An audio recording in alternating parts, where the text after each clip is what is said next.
brothers and sisters, ladies and gentlemen,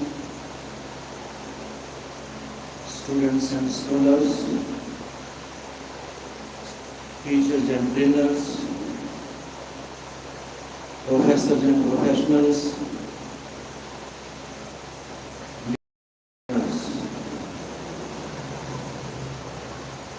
those who belong to the field of commerce, arts, engineering and medical science, the most honorable President Commissioner Modi ji, Reverend fathers and mothers, honorable advisors, administrators and advisors, Reverend fathers and mothers, affectionate sons and daughters. I, Dr. Rakesh from USA, heartily, cordially welcome all of you. It is really nice time, nice place, nice section that you are listening language through literature, especially legal language, which is very useful, knowledgeable, informative, instructive and directive to all professionals.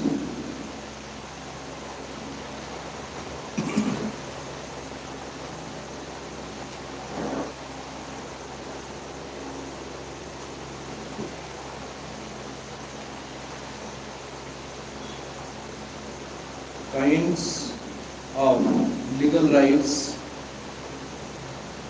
perfect and imperfect rights.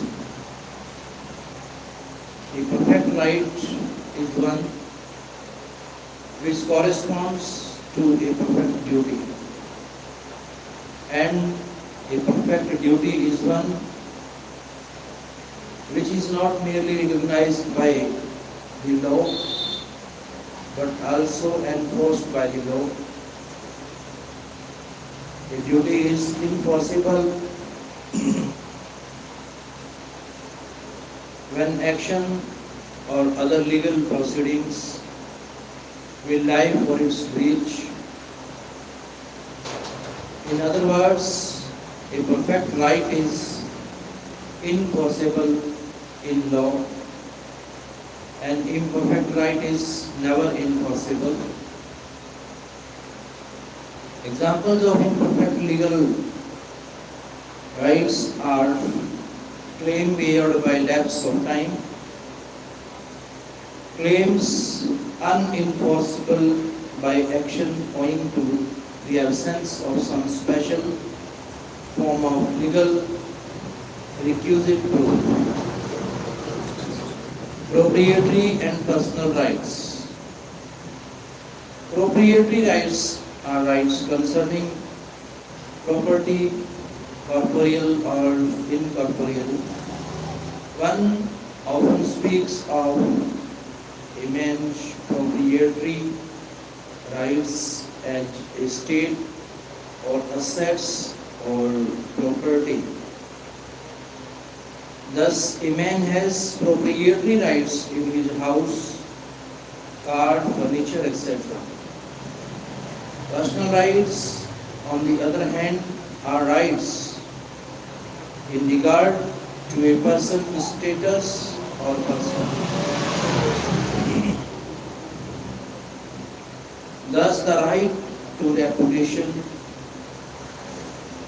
the right to freedom of speech and expression, the free choice of a profession or vocation are all personal rights. The difference between proprietary and personal rights are as follows.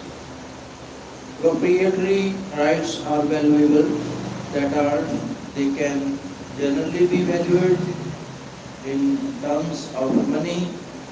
Personal rights are not. The former are elements of a man's wealth, as little are elements of his well-being. The former are inheritable, the latter are not. Proprietary rights are more permanent than personal rights.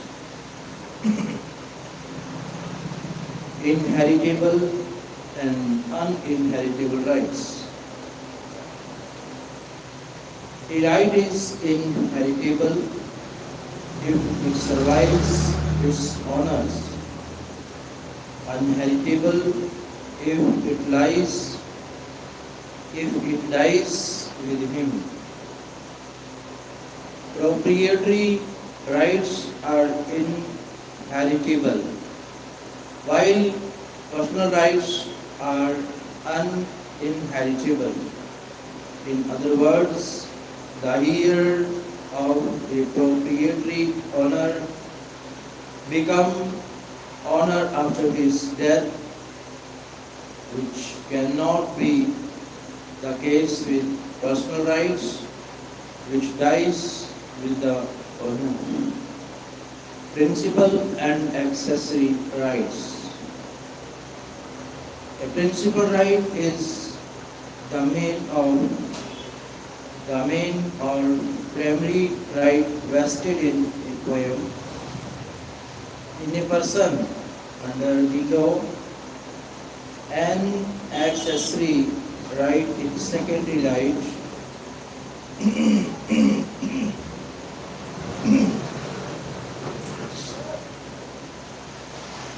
which is connected to or the principal right. Thus, the right of a person who has bought a tree is a principal right, but the right to enjoy the fruits of the tree is an accessory right which flows from the principal right. If a person purchases land, he has a right not only to the land, means principal right, but also to its title deeds, means accessory right. Always the accessory right follows the principal.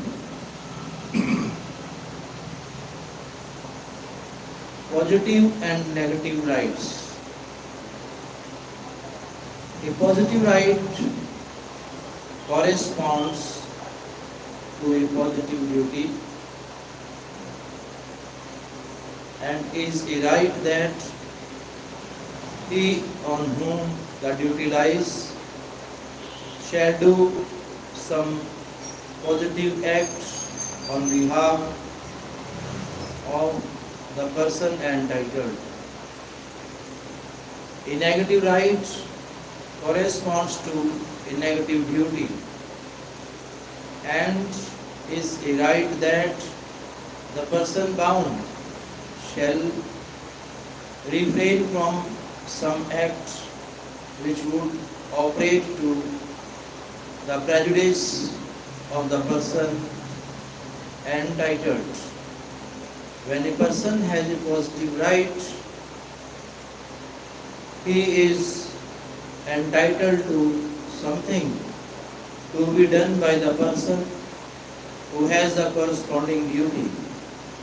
On the other hand, a negative right entitles its owner to some forbearance on the part of the person who has the corresponding duty. Legal and equitable rights. Legal rights are those which were recognized by the courts of common law. Equitable rights, also called equities, are those which were recognized solely in the court of chancery. The Judicature Act of 1873 did not abolish either law or equity, but made them consistent with each other. By abolishing those rules of common law which conflicted with the rules of equity. Real and personal rights. A real right corresponds to a duty imposed upon person in general.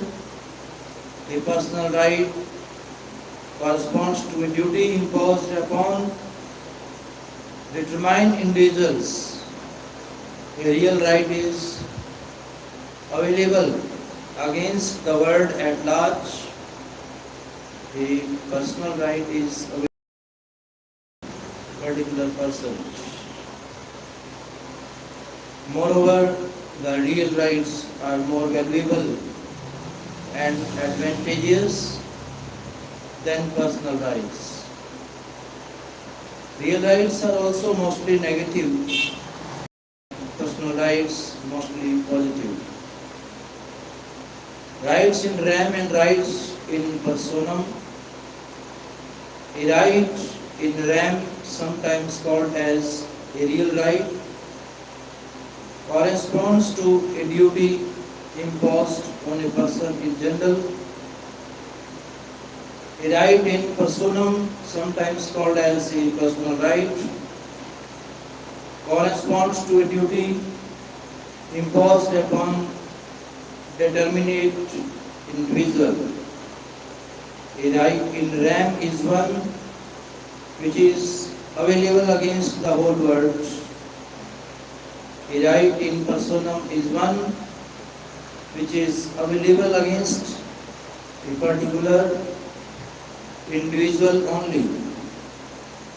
In personal rights, it is the personal relation that is the predominant factor, and therefore such rights are called jus in personam. But a right in rem is a right vested in some determinate person, either personally or as a member of the community, and available against the world at large. Rights in re propria and rights in re aliena. The most absolute power which the law gives over a thing is called the right of property dominium. This is the real right in a thing which is one's own just in re propria. But a man may have right in property less than full ownership, the dominium being in fact vested in another. Such rights are called jura in re aliena. Servient and dominant right.